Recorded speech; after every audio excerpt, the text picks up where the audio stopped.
பரீட்சித் மகாராஜாவை தன்னோட கொடூரமான விஷயத்தினால கொன்னுட்டு தசகன் அப்படிங்கிற பாம்பு வந்து நாகலோகத்துக்கு ரொம்பவே சந்தோஷமாக திரும்பிச்சு. தான் பரீட்சித் மகாராஜா கொல்ல வந்த வேலை முடிஞ்சிச்சு, நம்ம வேலையை முடிச்சுட்டு நம்ம நாகலோகத்துக்கு போகிறோம் அப்படின்னு சொல்லிட்டு சந்தோஷமாக திரும்புகிறப்போ தசகன் அப்படிங்கிற பாம்புக்கு தெரியல அதுதான் வந்து நாகலோகத்தில் ஒரு மிகப்பெரிய பேரழிவு உண்டாக்க போகுதுன்னு சொல்லிட்டு. அப்படி நாகலோகத்தில் என்ன பேரழிவு நடந்துச்சு, அது எப்படி நடந்துச்சு அப்படிங்கிறத பற்றி ஃபுல்லாக தெரிஞ்சுக்க இந்த வீடியோவை ஸ்கிப் பண்ணாமல் பாருங்கள்.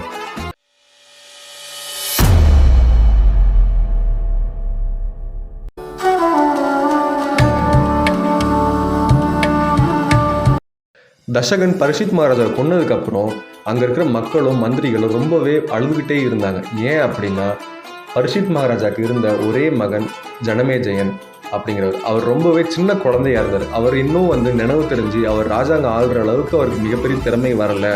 அப்படிங்கிறதுனால இது என்ன பண்ணுறது அப்படின்னு ரொம்பவே அங்கே இருந்த மந்திரிகள் வந்து யோசிச்சுட்டு இருந்தாங்க. அப்போ மந்திரிகள்லாம் சேர்ந்து முடிவு பண்ணி ஜனமேஜயன் ராஜாவுக்கு நல்ல வயசும் கல்வியும் வந்ததுக்கப்புறம் அவர் பட்டாபிஷேகம் பண்ணி ராஜாவாக உட்கார வைக்கணும் அப்படின்னு சொல்லிட்டு ஒரு முடிவுக்கு வந்து அவருக்கு வந்து சிறந்த குருவால், சிறந்த ஆசிரியர்களால் அவருக்கு எல்லா கலைகளையும் சொல்லி கொடுத்தாங்க. எல்லா போர்க்கலைகளுமான வில் வித்தைகள், வாள் வித்தைகள், சண்டை பயிற்சி, செப்புடு வித்தை அப்படின்னு சொல்லிட்டு ஏகப்பட்ட வித்தைகளை வந்து ஜனமேஜயன் ராஜாவுக்கு சொல்லி கொடுத்தாங்க. அது மட்டும் இல்லாமல் அவர் யாராலும் ஜெயிக்க முடியாத அளவுக்கு மந்திர வித்தைகளையும் அவர் நிறையாவே சொல்லி கொடுத்தாங்க. இதை தெரிஞ்சுக்கிட்ட காசி ராஜா வந்து அவரோட மகளை வந்து ஜனமேஜயனுக்கு கல்யாணம் பண்ணி கொடுக்கணும்னு சொல்லிட்டு ரொம்பவே ஆசைப்பட்டார். அப்போது ஜனமேஜயன் ராஜாவோட 18வது வயதில் காசி மகாராஜா வந்து ஜனமேஜயனுக்கு அவரோட மகளை வந்து கல்யாணம் பண்ணி கொடுக்குறாங்க. அவரோட திருமணத்துக்கு அப்புறம் ஜனமேஜயன் ராஜா வந்து அவர் ராஜ்யத்தை ஆள்றதுக்காக பட்டாபிஷேகம் நடக்குது. அவரும் அந்த நாட்டையும் மக்களையும் ரொம்ப சிறப்பாக ஆள்றாரு. ஏன்னா இவர் எல்லா சிறந்த குருக்கள் கிட்ட இருந்து ஆசீர்வாதம் பெற்றதுனாலையும் கல்வியை கற்றுக்கிட்டதுனாலையும் இவர் என்ன பண்ணுறாரு, எங்குமே எந்த தப்பும் நடக்காத அளவுக்கு எல்லாருமே சரிசமமாக வச்சு அந்த மக்களையும் சரி அந்த நாட்டையும் சரி ரொம்பவே செல்வ செழிப்பாக ஆட்சி செஞ்சு வாழ்ந்துட்டு வந்தார். இவரோட ஆட்சி காலத்தில் எப்படி அப்படின்னா, அவர் அறம் தவறாமல் ஆட்சி பண்ணிட்டு வந்தார். அது யாருக்கும் எந்த தீமையும் நடக்கக்கூடாது, யாருக்கும் நம்ம எந்த வம்பும் பண்ணக்கூடாது, இருக்கிற மக்களை சந்தோஷமாக வச்சுக்கணும், நம்ம செல்வ செழிப்பாக இருக்கணும், மக்களையும் செல்வ செழிப்பாக வச்சுக்கணும்னு சொல்லிட்டு எல்லாருடைய கஷ்டத்தை தீர்த்து அவர் வந்து இப்போ உலகமே பேர் புகழ்கிற அளவுக்கு ஒரு மிகப்பெரிய ராஜாவாக இருந்தார். அப்போ தான் வந்து உத்துங்க முனிவர் வந்து இந்த ராஜாவை பற்றி கேள்விப்படுறாரு. இந்த உத்துங்க முனிவர் யார் அப்படின்னா, இறந்து போன பரீட்சித் மகாராஜோட ரொம்ப க்ளோஸ் ஃப்ரெண்டு. இவர் வந்து இந்த ஜனமேஜயன் ராஜாவோட ராஜ்யத்தை பற்றி கேள்விப்படுறப்ப ஜனமேஜயன் ராஜா யார் அப்படிங்கிறத பற்றி உத்துங்க முனிவர் வந்து விசாரிக்கிறப்ப தான் தெரியுது, இறந்து போன பரீட்சித் மகாராஜோட ஒரே மகனான ஜனமேஜயன் தான் இந்த ராஜ்யத்தை வந்து ஆள்றாரு அப்படிங்கிறத தெரிஞ்சோடனே உத்துங்க முனிவருக்கு பயங்கரமான ஒரு ஆத்திரம் வருது. என்ன அப்படின்னா, தன்னோட ரொம்ப க்ளோஸ் ஃப்ரெண்டான பரீட்சித் மகாராஜா ஒரு பாம்பால் கடிபட்டு செத்தாரு. அதை பற்றி எதுவுமே கவலைப்படாமல் இந்த ஜனமேஜயன் ராஜா இப்படி ஆட்சி பண்ணிட்டு இருக்காரு, இதை பற்றி நம்ம அவர்கிட்ட பேசணும் அப்படின்னு சொல்லிட்டு இவர் ரொம்பவே ஆத்திரத்தோட அவர் ஜனமேஜயன் ராஜாவை பார்க்கறதுக்காக போகிறாரு. அப்போ உத்துங்க முனிவர் வந்து நேராக ஜனமேஜயன் ராஜாவை பார்த்து பயங்கரமான கோபத்தோடு நிற்கிறாரு. ஜனமேஜயன் ராஜா மரியாதையோட உத்துங்க முனிவர் வந்து வரவேற்கிறார். வாங்க முனிவரே, என்ன விஷயம், எதுக்காக நீங்கள் இவ்வளோ ஆத்திரத்தோட கோபத்தோடு என்னை பார்க்க வந்திருக்கீங்க அப்படின்னு சொல்லி உத்துங்க முனிவரை பார்த்து கேட்ட உடனே உத்துங்க முனிவர் தன்னோட கோபத்தோட உச்சி நிலைக்கு போயிட்டு, நீ எல்லாம் ஒரு அரசனா, கொஞ்சம் கூட பகை உணர்வும் உனக்கான எதிரியும் தெரிஞ்சிக்காம நீ ஆட்சி பண்ணுற அப்படின்னா நீ எவ்வளோ பெரிய முட்டாளான ஒரு அரசனாக இருப்ப, உன்னோட பகைவன் யாருன்றது முதல் தெரிஞ்சுக்கோ, உன் பகையை முதல் தீர்த்துக்கிட்டு நீ அப்புறம் ஆட்சி பண்ணு, நல்ல ஆட்சி கூடி என்ன வேணா பண்ணு அப்படின்னு சொல்லி ஒரு பயங்கரமான கோபத்தில் அந்த ஜனமேஜயன் ராஜாவை பார்த்துட்டுறாரு. திட்டின உடனே ஜனமேஜயன் ராஜாவுக்கு தலையும் புரியல காலும் புரியல. என்னடா இது, நமக்கு யாரா பகைவர்கள் இருக்கா, நம்ம யார் வம்புக்கும் போகலையே, இருக்கிற பகைவர்கள்லாம் நம்ம ஜெயிச்சுட்டு தான் நம்ம ஆட்சி பண்ணிட்டு இருக்கோம், அப்படி யாரும் நமக்கு பகைவர்கள் இருக்கா அப்படின்னு சொல்லிட்டு அவர் ரொம்பவே யோசிக்கிறாரு. யோசிச்சுட்டு தயக்கத்தோட உத்துங்க முனிவர்கிட்ட கேட்குறாரு, முனிவரே, எனக்கு யார் பகைவர்கள்னு தெரியல, நீங்கள் எனக்கு காட்டி கொடுங்க, அந்த பகைவனை ஜெயிச்சு நான் நல்லாட்சி கொடுக்குறேன். ஏன்னா இந்த உலகத்தில் வந்து ஒரு ராஜாவை இருந்தோம் அப்படின்னா தன் நாட்டு மக்களை காப்பாற்றணும், அவங்க பகையிலிருந்து அவங்களை காப்பாற்றி நல்லாட்சி கொடுக்குறது தான் ஒரு ராஜாவோட வேலை அப்படின்னு சொல்லிட்டு உத்துங்க முனிவர் பார்த்து ஜனமேஜயன் ராஜா வந்து ரொம்ப பணிவாக கேட்குறாரு. அப்போ உத்துங்க முனிவர் வந்து சிரிச்சுட்டே கேட்குறாரு, அப்போ இன்னும் உனக்கு யார் பகைவன்னு தெரியல, உனக்கு யார் எதிரின்றது தெரியல, நீ அந்த அளவுக்கு தான் உன் அறிவு வளர்ந்து வச்சிருக்க, உன்னோட பூர்வீகத்தை தெரிஞ்சிருக்க அப்படின்னு சொன்ன உடனே ஜனமேஜயன் ராஜாவுக்கு பயங்கரமான ஷாக்.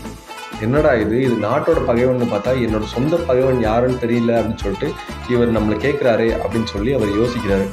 யோசிச்சுட்டு ஜனமேஜயன் ராஜா அமைதியாக இருக்கார். அப்போ உத்துங்க முனிவர் சொல்கிறாரு, உங்கள் அப்பா எப்படி இறந்தாருன்ற விஷயம் உனக்கு தெரியுமா அப்படின்னு சொல்லி உத்துங்க முனிவர் வந்து ஒரு சின்ன வெடியை கொளுத்தி போடுறாரு. கேட்டோடனே ஜனமேஜயன் ராஜா அமைதியாக இருக்கார். அப்போ உத்துங்க முனிவர் சொல்கிறாரு, உங்கள் அப்பா வந்து தசகன் அப்படிங்கிற நாகலோகத்தில் இருக்கிற ஒரு பெரிய பாம்பால் கடிச்சு இறந்தார். அவர் வந்து ஒரு சத்திரியன், அவர் போர்க்களத்தில் போய் இறந்துருந்தாரு அப்படின்னா அது பெருமை. ஆனால் அவர் இப்படி அகால மரணம் அடைஞ்சிருக்காரு. அப்படிப்பட்ட அந்த பகை உண்மையோடு இருக்கிற பாம்பை வந்து நீ கொல்ல வேண்டாமா, நீ இது கொன்னாதானே உங்கள் அப்பாவுக்கு செய்கிற ஒரு மரியாதை அப்படின்னு சொல்லிட்டு உத்தங்க முனிவர் வந்து ஜனமேஜயன் ராஜாவை பார்த்து கேட்குறாரு.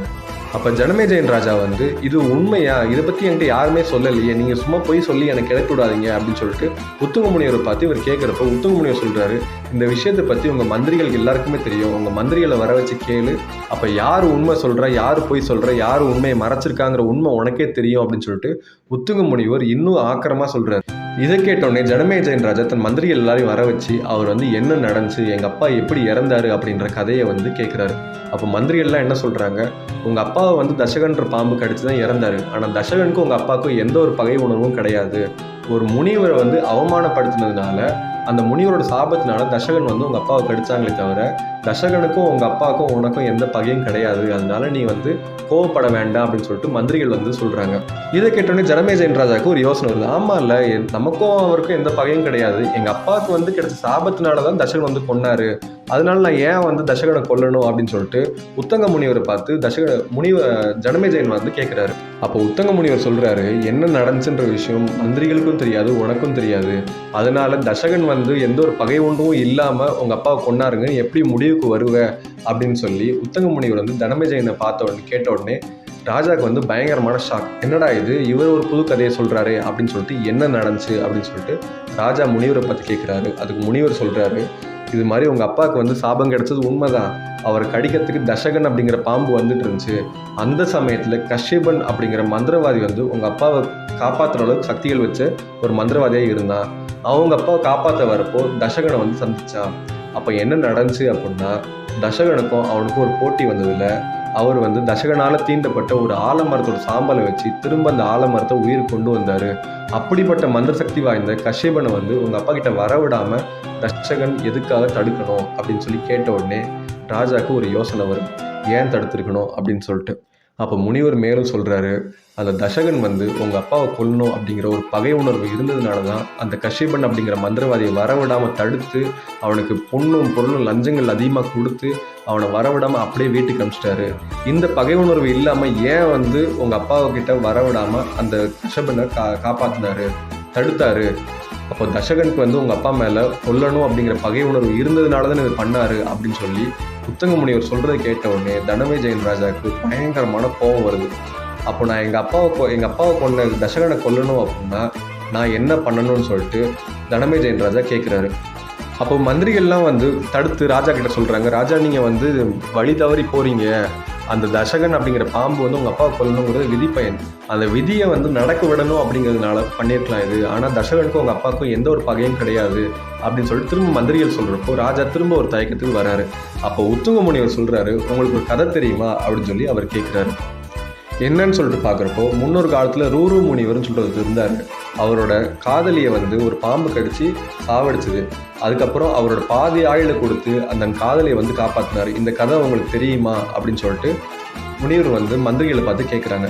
கேட்டோடனே மந்திரிகள் சொல்கிறாங்க, இதுதான் எங்களுக்கும் பரிஷித் மகாராஜா சொன்னார், தெரியும், அந்த கதை தெரியும் அப்படின்னு சொல்லி சொன்ன உடனே முனிவர் வந்து கேட்குறாரு, அந்த ரூரு மகரிஷி தன்னோட பாதி ஆயுளை கொடுத்து தன் காதலை காப்பாற்றினாங்க, அதுக்கப்புறம் என்ன நடந்துச்சுன்ற கதை உங்களுக்கு தெரியுமா அப்படின்னு சொல்லி கேட்ட உடனே மந்திரிகள்லாம் யோசிக்கிறாங்க, இல்லை தெரியலங்க, என்ன நடந்துச்சு அப்படின்னு சொல்லிட்டு அந்த முனிவரை பார்த்து கேட்குறப்போ முனிவர் சொல்ல ஆரம்பித்தார். என்ன அப்படின்னா, என்னதான் ரூரு மகரிஷி வந்து ஒரு சாந்தமான ஒரு முனிவராக இருந்தாலுமே வந்து தன்னோட ஆசை காதலியை ஒரு பாம்பு கடிச்சு சாவடிச்சதுனால அன்னைக்கு அவர் ஒரு சபதம் எடுத்துக்கிட்டாரு, எந்த பாம்பு எங்கள் மனைவியை கடிச்சு சாவடிச்சதோ அந்த பாம்பு இனத்தையே நான் கொல்லணும் அப்படின்ற ஒரு முடிவு எடுத்து அவர் கண்ணில் படுற பாம்பு எல்லாத்தையுமே கொன்று கூச்சார். அப்படி ஒரு கண்ணில் படுற பாம்பு எல்லாமே கொன்று கூச்சிட்டு இருக்கப்போ ஒரு நாள் அவர் ஆத்திரம் அடங்காமல் ஒரு மலைக்கு வந்து பாம்புகளை தேடி போகிறாரு. அப்போ அங்கே போகிறப்போ ஒரு வெள்ளை நிறமான ஒரு 2 தலை கொண்ட ஒரு நாகத்தை பார்க்குறாரு. பார்த்த உடனே இவர் என்ன பண்ணுறாரு, ஒரு பெரிய குச்சி எடுத்து அந்த பாம்பை ஓங்கி அடிக்கிறாரு. அடித்த உடனே அந்த பாம்பு துள்ளி குதிச்சு அந்த பக்கம் விழுகுது. விழுந்த உடனே அந்த பாம்பு வந்து முனிவரை பார்த்து கேட்குறாரு, ஏன் முனிவரே என்னை அடிக்கிறீங்க, நான் வந்து பாம்பு ரூபத்தில் இருந்தாலுமே நான் ஒரு பாம்பு கிடையாது அப்படின்னு சொல்லி சொன்ன உடனே முனிவர் வந்து, என்ன சொல்கிற நீ பாம்பு தானே, பாம்பு உருவத்தில் இருந்தால் அது பாம்பு தானே இருக்க முடியும், இல்லை நீ என்ன பெரிய மாயாவியா, உன் சுயரூபத்துக்கு வான்னு சொல்லி கேட்குறப்போ அந்த பாம்பு சொல்லுது, என் பேர் வந்து டுண்டுபம் அப்படிங்கிற ஒரு பாம்பு அப்படின்னு சொல்லி சொல்லுது. அதுக்கப்புறம் டுண்டுபம் சொல்லுது, நான் வந்து நாகலோகத்தை சேர்ந்த ஒரு பாம்பு கிடையாது, நான் ஒரு சாபத்தினால இந்த பாம்பு வேஷம் கொண்டிருக்கேன் அப்படின்னு சொன்ன உடனே ரூரு மகர்ஷிக்கு உடனே ரொம்ப குழப்பமாயிடுச்சு. என்னடா இது, பாம்பு வந்து பேசுது ஒரு பக்கம், இன்னொரு பக்கம் என்ன அப்படின்னா இது வந்து நான் மந்திரவாதி கிடையாது, நான் ஒரு சாபத்தினால இந்த பாம்பு வேஷத்தில் இருக்கேன்னு சொன்னோடனே அந்த ரூரு மகரிஷி வந்து கேட்குறாரு, டுண்டுபமே உன் கதை என்னன்னு சொல்லு அப்படின்னு சொல்லி கேட்குறாரு. உடனே அதுக்கு டுண்டுபம் என்ன சொல்லுது அப்படின்னா, நான் வந்து ஒரு அந்தணன், அதாவது ஒரு பிராமணன், நான் வந்து எனக்கு வந்து ஒரு ஃப்ரெண்டு இருந்தான், நாங்கள் 2 பேருமே ரொம்ப க்ளோஸ் ஃப்ரெண்ட்ஸ், நான் வந்து அவனை கிண்டல் பண்ண, அவனை என்ன கிண்டல் பண்ண அப்படின்னு சொல்லிட்டு நாங்கள் பயங்கர விளையாட்டுத்தனமாக இருப்போம். அப்போது ஒரு நாள் என்ன ஆயிடுச்சு அப்படின்னா, என் ஃப்ரெண்டுக்கு திடீர்னு வேதங்களை கற்றுக்கணுன்ற ஒரு ஆசை வந்து அவன் வேதங்களை கற்றுக்கிட்டு நிறைய யாகங்களை பண்ண ஆரம்பிச்சிட்டான். அப்போ நான் என்ன பண்ணேன், ஒரு நாள் வந்து அவன் யாகம் பண்ணிட்டு இருக்கப்போ நான் மெழுகுனால ஒரு பாம்பு செஞ்சு அவன் பக்கத்தில் போட்டு பாம்பு பாம்பு பாம்பு பாம்பு நான் கத்துன உடனே அவன் என்ன பண்ணிட்டான், உண்மையான பாம்பு வந்துருச்சுன்னு சொல்லி பயந்து எந்திரிச்சு அந்த யாகத்தில் இருந்து அவன் தவறின உடனே அவன் கொஞ்ச நேரம் அந்த பதட்டம்லாம் போனதுக்கப்புறம் அந்த பாம்பு பார்க்குறான், அது ஒரு மெழுகு பாம்பு அப்படிங்கிறது தெரிஞ்ச உடனே அவன் ரொம்பவே கோவமாயிட்டான். அப்போ நான் வந்து சொன்னேன், இல்லை நான் உன்னை சும்மா விளையாட்டுத்தனமாக தான் நான் பண்ணேன், நீ இவ்வளோ சீரியஸாக எடுத்துப்பேன்னு தெரியல அப்படின்னு. முட்டாளே, நான் எவ்வளோ பெரிய முக்கியமான யாகம் பண்ணிட்டு இருக்கேன், நீ என்னை வந்து இப்படி கெடுத்துட்டு இருக்க. யார் ஒருத்தவங்க முக்கியமான வேலை பண்ணாலும் அவங்க வேலை பண்ணுறப்போ அவங்களுக்கு வந்து இது மாதிரியான விளையாட்டுத்தனம் பண்ணக்கூடாதுன்ற அறிவு கூடவா அவனுக்கு இல்லை அப்படின்னு சொல்லி அந்த நண்பர் வந்து இந்த டுண்டுமம்கிட்ட வந்து கேட்குறாரு. அதுக்கு இந்த டுண்டுமம் சொல்கிறாங்க, நான் விளையாட்டுத்தனமாக பண்ணேன், நீ இவ்வளோ சீரியஸாக எடுத்துப்பேன்னா கண்டிப்பாக நான் பண்ண மாட்டேன் அப்படின்னு சொல்கிறப்போ அவன் ஃப்ரெண்டு கோவத்தில், உனக்கு ஒரு சாபம் கொடுக்குறேன், நீ எப்படி எனக்கு வந்து ஒரு பாம்பை போட்டு நீ ஏமாத்தினியோ அதே மாதிரி நீ வந்து சாபத்தால் நீ ஒரு ரெட்டத்தலை வெள்ளை நாகமாக மாறி நீ இந்த ஊர் உலகத்தில் சுற்றிட்டு இருப்ப அப்படின்னு சொல்லி சாபம் கொடுத்துட்றான். இதை கேட்டோடனே டுண்டுபம் வந்து, என்னடா இது, நம்ம ஃப்ரெண்டு நமக்கு இப்படி சாபம் கொடுத்துட்டானே அப்படின்னு சொல்லிட்டு ரொம்பவே அழுதுகிட்டே தன் ஃப்ரெண்டோட காலை பிடிச்சி, எனக்கு மன்னிப்பே கிடையாதா, எனக்கு ஏன் இப்படி வந்து சாபம் கொடுத்து என்னை வந்து கஷ்டப்படுத்துற அப்படின்னு சொல்லி கேட்டோடனே அதுக்கப்புறம் தான் அந்த ஃப்ரெண்டுக்கு தன்னோட சுயநினைவுக்கே வராரு. வந்ததுக்கப்புறம் தன் நண்பனுக்கு இப்படிப்பட்ட சாபத்தை கொடுத்துட்டுமேன்ற மன வருத்தத்தில் அப்போ அந்த சாப நிவர்த்திக்கான வழியும் சொல்கிறாரு.